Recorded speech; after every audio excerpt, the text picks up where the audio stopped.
احمدک واستعینک اعوذ باللہ من الشیطان الرجیم بسم اللہ الرحمن الرحیم اہدنا الصراط المستقیم صراط الذین انعمت علیہم غیر المغضوب علیہم ولا الضالین آمین۔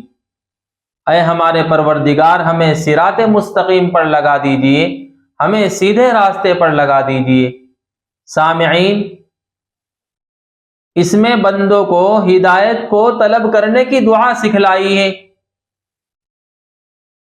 اور یہ بندوں کی سب سے بڑی ضرورت ہے، کیونکہ صراط مستقیم اگر ہمیں مل جائے، صراط مستقیم والا راستہ ہمیں نصیب ہو جائے تو سامعین ہم اللہ اور جنت تک پہنچ جائیں گے، اور یہ آدمی کی سب سے بڑی ضرورت ہے۔ تو جس آدمی کو وہ راستہ مل جائے جو اللہ اور جنت تک پہنچانے والا ہے تو سامعین زہ مقدر، اور کیونکہ صراط مستقیم محسوس نہیں ہوتا ہے، غیر محسوس راستہ ہے، اور چونکہ ہر آدمی پڑھا لکھا بھی نہیں ہوتا، جو قرآن راہ بتائے گا اس کو سمجھ جائے گا، اس لیے اللہ تبارک و تعالی نے صراط مستقیم کو دو مثالوں کے ساتھ خاص کر کے بیان فرمایا ہے۔ اللہ تبارک و تعالی نے مثبت و منفی، پوزیٹیو و نگیٹیو، ہر دو مثال کے ساتھ خاص کر کے بیان فرمایا۔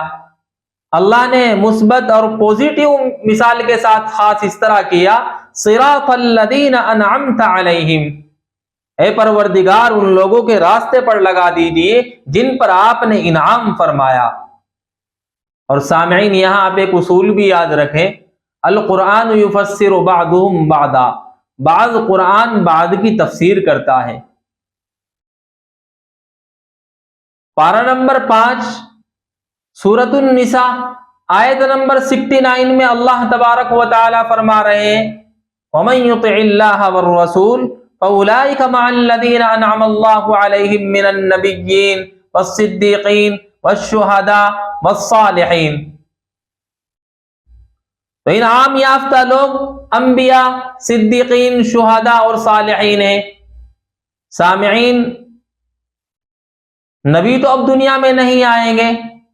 لیکن باقی 3 صدیقین، شہداء اور صالحین ہر زمانے میں رہیں گے۔ اللہ تبارک و تعالی نے صدیقیت اور صالحیت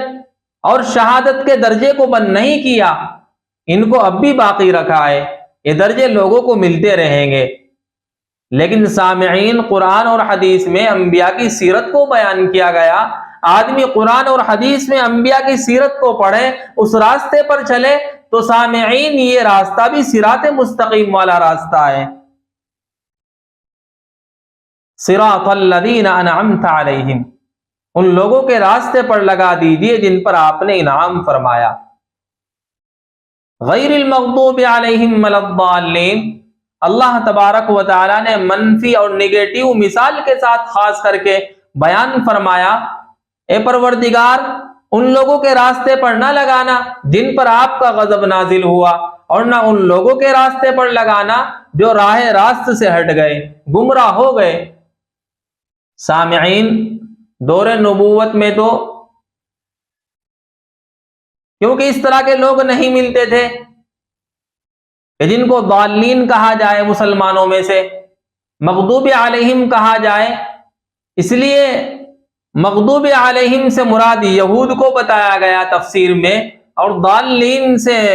مراد عیسائیوں کو بتایا گیا،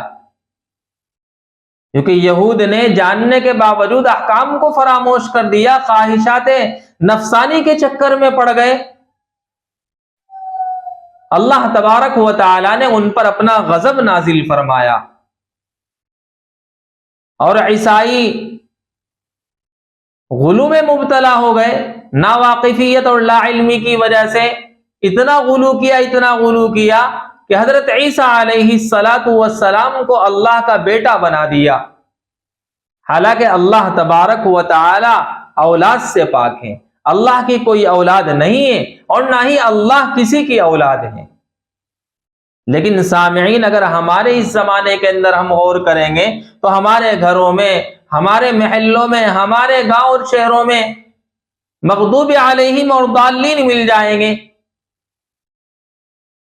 کیونکہ جو لوگ بدعات میں پڑے ہوئے ہیں، اگر بدعات ایسی ہے جو کفر تک پہنچانے والی ہیں